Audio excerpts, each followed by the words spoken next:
प्रतिदिन कम से कम 2 से 5 आदमियों से आप बात करके उनको इस आंदोलन में और आरओपीएस के अभियान में जोड़िए। आप हो सकता है किसी भाईचारे से कहीं जुड़े हों, किसी पार्टी और झंडे से जुड़े हों, लेकिन मैं आपसे कहना चाहता हूँ, अगर जो हमारी बात करेगा, हम उसकी बात करेंगे। जो हमारे बुढ़ापे के लिए काम कर सकता है, मैं वो अपने बुढ़ापे के लिए, और मैं ये नहीं कहता हूँ कि उसको वोट देकर हमको एहसान कर रहे हैं। हम अपने बुढ़ापे के लिए वोट कर रहे हैं। नमस्कार मित्रों, 5 राज्यों में चुनाव होने जा रहे हैं, राजस्थान, छत्तीसगढ़, मध्य प्रदेश, तेलंगाना और मिजोरम। लेकिन इन 5 राज्यों में जो लड़ाई राजनीतिक रूप से चल रही है, जो चुनावी लड़ाई चल रही है, उसमें एक और लड़ाई चल रही है, और वो लड़ाई है पेंशन बचाने और पेंशन को वापस पाने की लड़ाई। इस वीडियो में हम बात करेंगे कि पुरानी पेंशन के लिए लड़ाई करने वाले, पुरानी पेंशन की मांग करने वाले वो कौन सा वर्ग है जो इस लड़ाई में कूद गया है और न केवल अपने इस लड़ाई को मजबूती के साथ लड़ रहा है, बल्कि वो इसको नतीजे में तब्दील करना चाहता है, और किस तरह से ये लड़ाई इन 5 राज्यों में उनके अपने स्वाभिमान की लड़ाई बन गई है। दरअसल national movement for old pension scheme के नेता विजय कुमार बंधु ने अपने तमाम कार्यकर्ताओं, अपने तमाम समर्थकों से अपील की है और अपने तमाम मेंबर्स से अपील की है कि वो न केवल राजस्थान और छत्तीसगढ़ में अपनी पुरानी पेंशन को बचाने की लड़ाई को मजबूती दें, बल्कि मध्य प्रदेश, तेलंगाना और मिजोरम में अपनी जीत को सुनिश्चित करके ये देश में संदेश देने की कोशिश करें कि ये लड़ाई उनके लिए केवल राजनीतिक लड़ाई नहीं है, ये लड़ाई उनके लिए सामाजिक सुरक्षा को मजबूत करने की लड़ाई है, ये लड़ाई उनके लिए बेरोजगारों को नौकरी दिलाने के लिए है, ये लड़ाई उनके लिए निजीकरण को रोकने के लिए और सरकारी कंपनियों को बिकने से बचाने के लिए है। तो विजय कुमार बंधु ने एक अपील की है अपने तमाम कार्यकर्ताओं से कि राजस्थान और छत्तीसगढ़ के लोग सड़कों पर निकलें, लोगों से मिलें और उन्हें बताएं। उन्होंने टारगेट दिया है कि कम से कम 5 लोगों को वो ये बताएं कि पुरानी पेंशन की लड़ाई उनके लिए कितनी ज़रूरी है। वो लोगों को बताएं कि किस तरह से सामाजिक सुरक्षा का सवाल उनके लिए बड़ा है और किस तरह से राजनीतिक प्रतिबद्धताएं उनके लिए बहुत मायने नहीं रखती हैं। वो कह रहे हैं, उन्होंने अपील की है कि तमाम कार्यकर्ता, national movement for old pension scheme के तमाम कार्यकर्ता हर रोज़ निकलें और कम से कम 5 लोगों को इसके फ़ायदे बताएं। वो लोगों को बताएं कि किस तरह से ये सरकार जो बेरोजगारी के सवाल पर बहुत ही ज़्यादा गंभीरता से विचार नहीं कर रही है, उसको बेरोजगारी के मुद्दे पर खींच कर लाना है। वो लोगों को बताएं कि बेरोजगारी के सवाल पर वोट करने की ज़रूरत है ताकि देश में नौजवानों को रोज़गार देने वाली सरकार सत्ता में आए, और वो सरकार आए जो सरकारी संपत्तियों को बेचकर, सरकारी कंपनियों को बेचकर निजीकरण में ढकेलने का काम अब बंद करे। तो इसलिए अपने कार्यकर्ताओं, अपने समर्थकों और तमाम सदस्यों को, जो NMOPS के सदस्य हैं, उनको ये अपील की गई है कि इस लड़ाई को वो ज़मीन पर ताकतवर बनाने के लिए, ज़मीन पर मजबूती से लड़ने के लिए एक संदेश देने की कोशिश करें। और 2024 से पहले ये लड़ाई उनके लिए इसलिए भी ज़रूरी है और इन 5 राज्यों के नतीजों के जरिए उनको ये साबित करने की ज़रूरत है कि अब देश का शिक्षक और देश का कर्मचारी वर्ग जाग चुका है और वह केवल मुद्दों पर वोट करेगा। वह अपनी राजनीतिक प्रतिबद्धताओं को छोड़कर वो इस सवाल पर वोट करेगा कि सामाजिक सुरक्षा के सवाल को गंभीरता से विचार करने वाले दल ही सत्ता में रहे और निजीकरण को बढ़ावा नहीं देकर सरकारी कंपनियों को मजबूत करने वाली सरकार को उन्हें लाना है। और इसीलिए वो लगातार सोशल मीडिया के माध्यम से अपने तरीके से वो लोगों को संदेश देने की कोशिश कर रहे हैं कि ये लड़ाई जो 5 राज्यों में हो रही है, ये केवल राजनीतिक लड़ाई नहीं है, ये किसी सरकार को लाने या उसको बचाने की लड़ाई नहीं है, ये लड़ाई जनता के मुद्दों की है, जनता के सवालों की है और सामाजिक सुरक्षा के सवाल पर देश की एकजुटता को है। उन्होंने बाकायदा एक मैसेज देने की कोशिश की है कि 1 अक्टूबर की रैली में जो संदेश देश के सामने गया है, उस संदेश को आगे बढ़ाना है और 2024 की लड़ाई को पुरानी पेंशन के लिए मजबूत करना है। और इसीलिए उन्होंने सोशल मीडिया के जरिए एक तरीके से पूरे देश को एक संदेश देने की कोशिश की है और ख़ास तौर पर राजस्थान और छत्तीसगढ़ को ये बताने की कोशिश की है कि इन दोनों राज्यों में अगर नतीजे लोगों के पक्ष में नहीं आए, पुरानी पेंशन के पक्ष में नहीं आए, तो इन सरकारों ने, राजस्थान और छत्तीसगढ़ की सरकारों ने जो पुरानी पेंशन की मांग को स्वीकार करते हुए वहाँ ये व्यवस्था लागू कर दी है, उस व्यवस्था को वापस भी किया जा सकता है। राजस्थान और छत्तीसगढ़ के लिए ये लड़ाई बहुत ही अहम है, लेकिन मध्य प्रदेश और तेलंगाना और मिजोरम में ये लड़ाई इसलिए भी ज़रूरी है ताकि देश को एक मैसेज दिया जाए कि अब पुरानी पेंशन की मांग को स्वीकार करने वाले ही देश में सरकार बना पाएंगे, और ये मैसेज देना इस वक्त ज़रूरी है। और इसीलिए 5 राज्यों के चुनाव में अपने तमाम कर्मचारियों और शिक्षकों को वो अपील करके ये कह रहे हैं कि रोज़ वो 5 लोगों को, कम से कम 5 लोगों को संपर्क करें और उनको पुरानी पेंशन स्कीम के लागू होने के फ़ायदे बताएं। उनको ये बताएं कि राजस्थान और छत्तीसगढ़ में पुरानी पेंशन स्कीम लागू हो जाने के बाद कैसे लोगों के पेंशन में बढ़ोतरी हो गई है। उन्होंने एक उदाहरण दिया है कि 1700 का पेंशन चाहिए कि 36,000 रुपये पेंशन चाहिए, और इसी आधार पर आपको तय करना है कि आपको कैसी सरकार चाहिए। इस रैली के बाद आपकी जिम्मेदारी बढ़ गई है, इसलिए बड़ी विनम्रता से कहना चाहता हूँ, अपनी सक्रियता बनाएं और जो इतिहास गढ़ा जा रहा है उसको गढ़ने में अपना सक्रिय योगदान करें। हाँ, इस बीच में 1-2 चीज़ें मैं आपसे ज़रूर कहूँगा, थोड़ा सा सक्रिय रहना और सचेत भी रहना।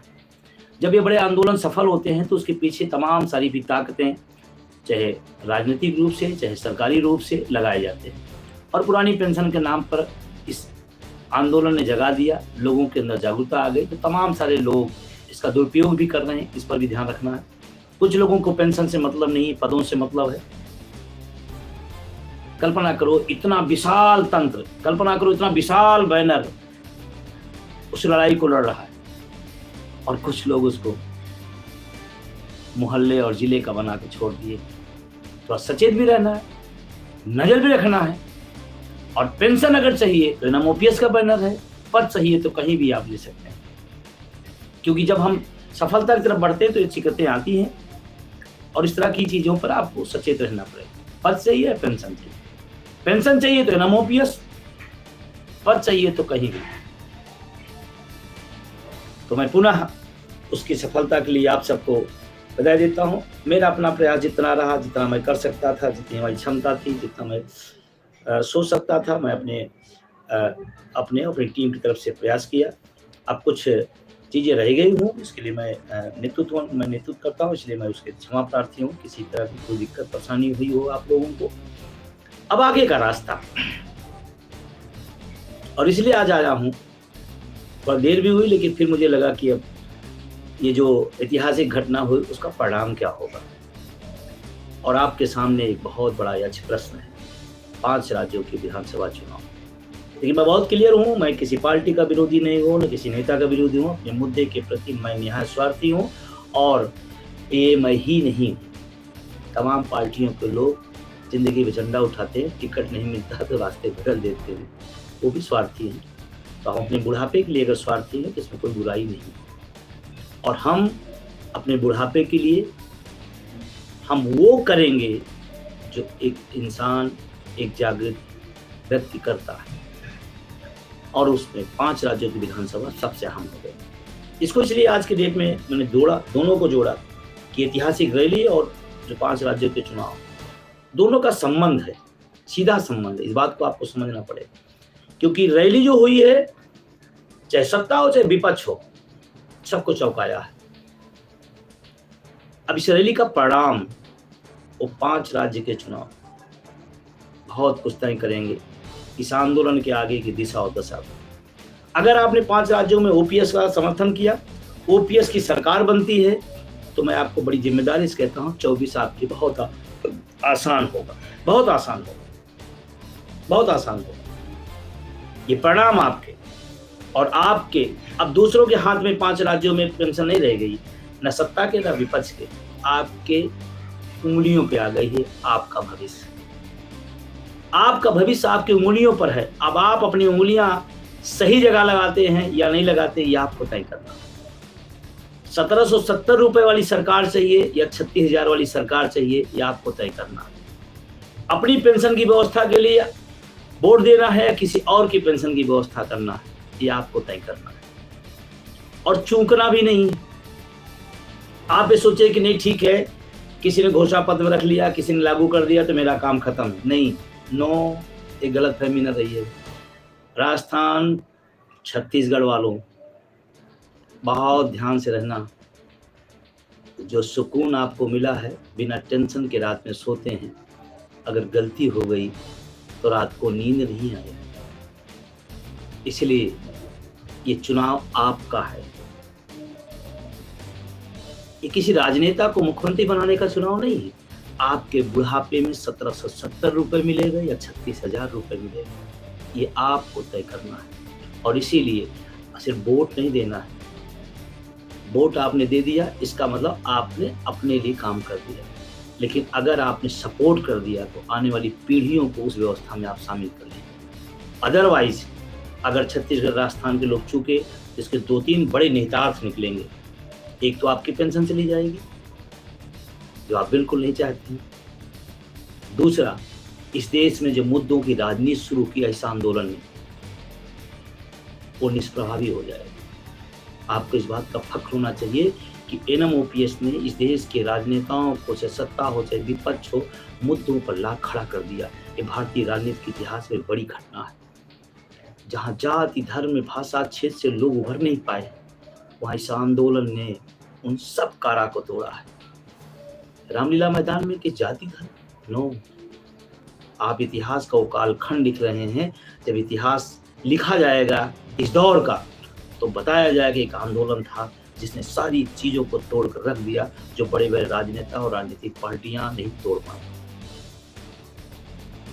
इसलिए मैं खास करके राजस्थान और छत्तीसगढ़ के लोगों को मैं कहना चाहता हूँ, आपके हाथ में आपका भविष्य और आप ही की उंगलियों पर हिंदुस्तान का भविष्य है। तो सिर्फ वोट अकेले नहीं देना है, और ये मेरा मौलिक अधिकार है। हम अपने मुद्दों के लिए वोट करें, हम अपना वोट कहाँ डालना चाहते हैं वहाँ डालें, और हम उसके लिए जनमत संग्रह तैयार करते हैं एक जागरूक नागरिक के नाते। तो आप सब लोग अपने घरों से निकलिए, प्रतिदिन 2 से 5 आदमी तक प्रतिदिन इस पुरानी पेंशन बहाली और निजीकरण के विषय में जागरूक करिए। उन्हें अपने साथ जोड़िए, इस आंदोलन के साथ जोड़िए, अपने बुढ़ापे के लिए उनको साथ लाइए। प्रतिदिन कम से कम 2 से 5 आदमियों से आप बात करके उनको इस आंदोलन में और आरओपीएस के अभियान में जोड़िए। अगर आप चूक कर गए तो अभी बल्कि सक्रिय हो जाने में आपका फायदा है। बाद में आप बहुत बड़ी सक्रियता लाते हैं, तो जब मौके निकल जाते हैं तो फिर कुछ नहीं हो पाता है। और मैं बड़ी जिम्मेदारी साथ कहना चाहता हूं, जो सरकार, केंद्र सरकार का रुख है, अगर किसी राज्य में जहां ओपीएस लागू है, अगर वहां दोबारा उसको मौका मिला तो निश्चित रूप से एनपीएस की तरफ बढ़ेंगे। तो इसलिए आप किसी सत्ता को लाने की पार्टी के नहीं, बल्कि किसी मुख्यमंत्री बनाने के अपने बुढ़ापे के लिए घरों से निकलिए और घर घर जाइए और बताइए कि हमारी पेंशन आई है और जो हमारी ओपीएस लाया है हम उसको लाए। वोट फॉर ओपीएस अभियान पूरे देश का, इस पर आपको काम करना। एक काम और करना पड़ेगा, जो सरकारी पेशा में हो या ना हो, नौजवान इस देश का नौकरी ढूंढ रहा है। निजीकरण से क्या हो जा रहा है, नौकरियां खत्म हो जा रही हैं। उसको बताइए कि अगर ये बात निजीकरण हो गया तो सरकार पूरी तरह से आमादा है, केंद्र सरकार पूरी तरह से आमादा है निजीकरण करने के लिए। तो एक गरीब गुरबा किसान का बच्चा जो शिक्षा के दम पर और कंपटीशन के दम पर नौकरियों में आगे खड़ा हो जाता है, उसका भविष्य बनता है, उसके परिवार का भविष्य बनता है, वो खत्म है, शून्य है। तो क्या आप चाहते हैं कि आपके बच्चे का, आपकी आने वाली पीढ़ी की नौकरी ना मिले? इसलिए घर घर जाइए। ये सिर्फ नौकरी पेशा वालों का विषय नहीं है, ये बात बहुत दिमाग से सबको समझना पड़ेगा। ये नौजवान का विषय है। किसी ने हमसे पूछा कि भाई इसमें किसान क्यों आते हैं? हमने कहा मेरे पिता किसान हैं, अगर बेटे पर तकलीफ है तो पिता क्यों नहीं साथ खड़ा हो? ये नौजवानों का भी विषय है, किसानों का भी विषय है, लोअर मिडिल क्लास का जो व्यक्ति है उसका विषय है। क्योंकि लोअर मिडिल क्लास के पास एक ही मौका होता है, शिक्षा, और उसके बाद अपने मेहनत के दम पर नौकरी से अपने परिवार का भविष्य। तो इसलिए मेरा निवेदन है कि प्रतिदिन 5 वोट आप तैयार करेंगे, और अगर आपने ऐसा कर दिया आप अपनी पेंशन भी बचा लेंगे, हिंदुस्तान के लिए एक रास्ता खोल देंगे। मध्य प्रदेश, तेलंगाना, मिजोरम की बात मैं करूं, वहां पर अच्छा अवसर आया है पेंशन पुनः बहाल कराने का। और मैं मध्य प्रदेश के साथियों से कहना चाहता हूं, हमने बहुत खून पसीना लगाया है आपकी पेंशन के लिए। मजे की बात देखिए, मैंने देश भर में संघर्ष किया, 4-5 राज्यों को पेंशन मिली, हमें नहीं मिली, और मध्य प्रदेश वालों को भी मिल जाएगी, तो हम उसमें शामिल नहीं हैं। लेकिन मैं उनसे कहना चाहता हूँ कि पिछले अक्टूबर से मैं मध्य प्रदेश जाना शुरू किया और ये पिछला 1 अक्टूबर आज 21 अक्टूबर लगातार 1 साल अगर भारत के किसी राज्य में सबसे ज़्यादा मर गया तो मध्य प्रदेश, वहाँ की जिम्मेदारी सबसे ज़्यादा है। और हम उम्मीद है कि आप बहुत जल्दी अपने बुढ़ापे की लाठी पुरानी पेंशन ले लें और क्लियर बिल्कुल रहिए। आप हो सकता है किसी बेचारे से कहीं जुड़े हों, किसी पार्टी और झंडे से जुड़े हों, लेकिन मैं आपसे कहना चाहता हूं अगर हमारी बात करेगा हम उसकी बात करेंगे। क्यों नहीं करेंगे? जो हमारे बुढ़ापे के लिए काम कर सकता है, मैं वो अपने बुढ़ापे के लिए, और मैं ये नहीं कहता उसको वोट देकर हमको एहसान कर रहे हैं, हम अपने बुढ़ापे के लिए वोट कर रहे हैं और ये कहना पड़ेगा। और अगर ये 5 परिणाम ओपीएस के पक्ष में जाते हैं तो मैं आपसे कहना चाहता हूं कि 24 बहुत आसान हो जाएगा और इस देश में एक नई राजनीतिक व्यवस्था मुद्दा आधारित शुरू होगा और इसको आपको ही करना है। पढ़ा लिखा वर्ग, लोग कहते हैं मास्टर राजनीति करते हैं। अरे भाई, ठेले वाले राजनीति करेंगे, मास्टर नहीं करेंगे, ये कौन सी परिभाषा है? और उन्होंने गढ़ दिया, हमने मान लिया। पढ़ा लिखा मिल के अगर राजनीति करता तो अच्छी बात है, उसमें क्या बुराई है? और मैं इस देश के शिक्षकों कर्मचारियों को मैं कहना चाहता हूं, आपके पास एक अवसर है इस देश की राजनीतिक व्यवस्था को तमाम तरह की उलझनों पर, जाति, धर्म, भाषा, क्षेत्र, हिंदू, मुस्लिम, भारत, पाकिस्तान पर होती है।